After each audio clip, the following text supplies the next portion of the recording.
নমস্কার বন্ধুরা, Swapna unique kitchen থেকে সবাইকে স্বাগত জানাই। শীতের ধনেপাতা এত স্বাদ, তো আর লোভ সামলাতে পারলাম না, বড়া বানিয়ে নিলাম খুব কম তেল দিয়ে। তো কিভাবে বানিয়েছি সেটা আপনাদের সঙ্গে এখন শেয়ার করব।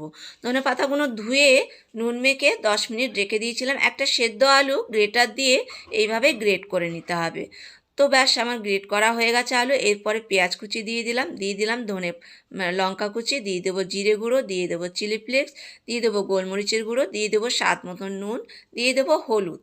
সব উপকরণগুলো দিয়ে চামচ দিয়ে এইভাবে সুন্দর করে মেখে নিতে হবে। নিয়ে ছোট চামচে 2 চামচ সাদা তেল ওপর থেকে দিয়ে দিলাম, দিয়ে আবার মেখে একটা ডিম এখানে ভেঙে নিতে হবে। দিয়ে এইভাবে একটু মেখে নিয়ে 2 চামচ দিয়ে দেবো এখানে বেসনটা দিয়ে আগে মেখে নিয়ে দেখতে হবে কতটা জল লাগবে। তো দেখলাম অল্প একটু জল লাগবে, জল দিয়ে মেখে নিতে হবে এইভাবে। আর ছোট্ট চামচে 1/4 ভাগ দিলাম বেকিং সোডা। তো বন্ধুরা, পুরো ভিডিওটা দেখার অনুরোধ রাখলাম। এখানে তাওয়া বসিয়ে দিয়েছি, তাওয়া গরম হয়ে গেছে। এখানে সাদা তেল দিয়ে দিলাম তাওয়ার ওপরে। আর ধনেপাতা মাখাটা বড়ার শেপ হাতেই বানিয়ে নিয়ে তাওয়ার মধ্যে এইভাবে গরম তেলে অ্যাড করতে হবে। তো প্রত্যেকটা বড়া এইভাবে তাওয়ার মধ্যে দিয়ে দিতে হবে। তো ব্যাস আমার দেওয়া হয়ে গেছে। আর বড়াগুলো দেখেই মনে হচ্ছে কতটা সুন্দর হয়েছে, খেতে কিন্তু অনেক সুন্দর হয়েছিল। ব্যাস একবারে হয়ে গেছে, বড়াগুলো এবারে উল্টে দিতে হবে। উল্টে দিয়ে খন্তির মাথাটা দিয়ে একটু চেপে চেপে দিতে হবে বড়াগুলো।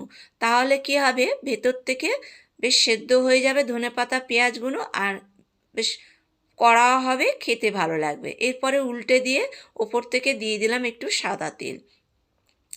সাদা তেল দিয়ে এইভাবে আঁচ কমিয়ে বড়াগুলো ভেজে নিতে হবে।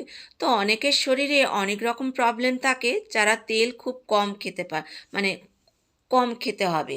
তো তাদের জন্য এই বড়াটা ভাজলাম, এবং সবাই খেতে পারবে এটা। তো তেল তো এখন কম খাওয়াটাই ভালো, বেশি তেল খাওয়া মানে শরীরে হাজার রকম সমস্যা। তো যারা তেল খাবে বেশি তাদেরকে বলে দিচ্ছি, তোমরা চাইলে কড়াতে তেল দিয়ে ছাঁকা তেলেও ভাজতে পারো। আর আমি কম তেলে ভাজার জন্য তাওয়াতে ভাজলাম। তো ব্যাস বড়াগুলো আমার ভাজা হয়ে গেছে, এরপরে একটা প্লেটে তুলে নিলাম।